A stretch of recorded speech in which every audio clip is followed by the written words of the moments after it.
మాజీ ఎమ్మెల్యే ఆల రామకృష్ణారెడ్డికి హైకోర్టులో చుక్కెదురైంది. ఇన్నర్ రింగ్ రోడ్డు కేసులో ఆల రామకృష్ణారెడ్డి దాఖలు చేసిన 3 పిటిషన్లను హైకోర్టు కొట్టివేసింది. కేసును సీబీఐకి అప్పగించాలని సీఎం చంద్రబాబుకు గతంలో ఇచ్చిన బెయిల్ రద్దు చేయాలని ఏసీబీ కోర్టు విచారణను ఎంపీ ఎమ్మెల్యేల ప్రత్యేక కోర్టుకు బదిలీ చేయాలంటూ 3 పిటిషన్లను దాఖలు చేశారు. ఈ 3 పిటిషన్లకు విచారణార్హత లేదని హైకోర్టు స్పష్టం చేస్తూ వాటిని కొట్టేసింది. దీనిపై మరింత సమాచారం మా కరెస్పాండెంట్ శ్రీహరి అందిస్తారు. రైట్ శ్రీహరి, చెప్పండి.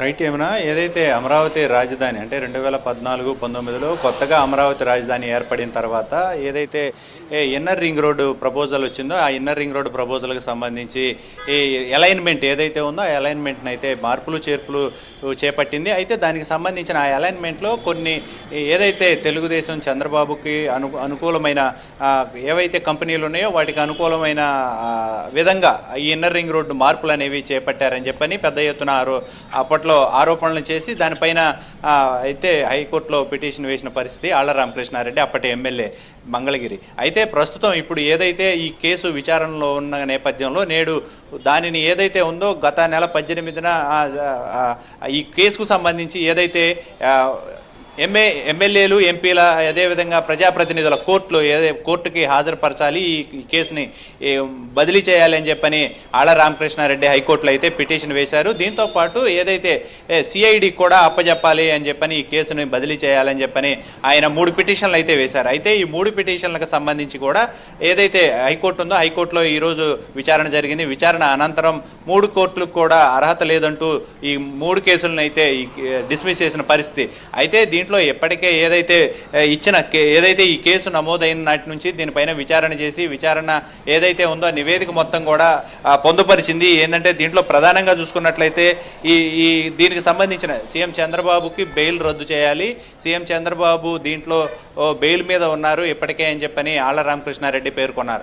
అయితే ఈ పేర్కొన్న దాంట్లో విచారణ జరిపిన తర్వాత మొత్తం ఓవరాల్గా చూసుకున్నట్లయితే ఏదైతే ఈ కేసుకు సంబంధించి ఇప్పటికే మిస్టేక్ ఆఫ్ ఫ్యాక్ట్ కింద ఉంది అని చెప్పని ఏదైతే వాళ్ళు ఎన్రోల్ చేసిన ఇది ఉందో దాన్ని కూడా ఇప్పటికే ఏదైతే ఈ ప్రభుత్వం తరపు ఉన్న న్యాయవాది ఎవరైతే ఉన్నారో లోద్రా దీనికి సంబంధించి ఏదైతే జడ్జి కూడా దీన్ని వివరించిన పరిస్థితి, ఆ వివరించిన అనంతరం మిస్టేక్ ఆఫ్ ఫ్యాక్ట్ కింద అప్పటికే ఎన్రోల్ అయ్యిందని చెప్పని ఆయన చెప్పారు. దాంతోపాటు ఏదైతే ఆళ్ల రామకృష్ణారెడ్డి తరపున వాదించిన న్యాయవాది ఎవరైతే ఉన్నారో వారు కూడా దీన్ని ఏకీభవించడంతో ఈ 3 కేసులు ఏవైతే ఉన్నాయో 3 కేసులను కూడా డిస్మిస్ చేస్తూ నేడైతే కోర్టు తీర్పునిచ్చింది. అయితే ఈ దీంట్లో ప్రధానంగా చూసుకున్నట్లయితే ఆ సమయంలో ఏదైతే 2014-19 సమయంలో తనకు అనుకూలమైన ఏదైతే తెలుగుదేశం పార్టీకి అనుకూలమైన కాంట్రాక్టర్లు ఎవరైతే ఉన్నారో అంటే రియల్ ఎస్టేట్ వ్యాపారులు, ఆ వ్యాపారులకు అనుకూలంగా వాళ్ళ సంస్థలు లబ్ధి పొందే విధంగా ఏదైతే ప్రభుత్వం ఉందో అప్పటి ప్రభుత్వం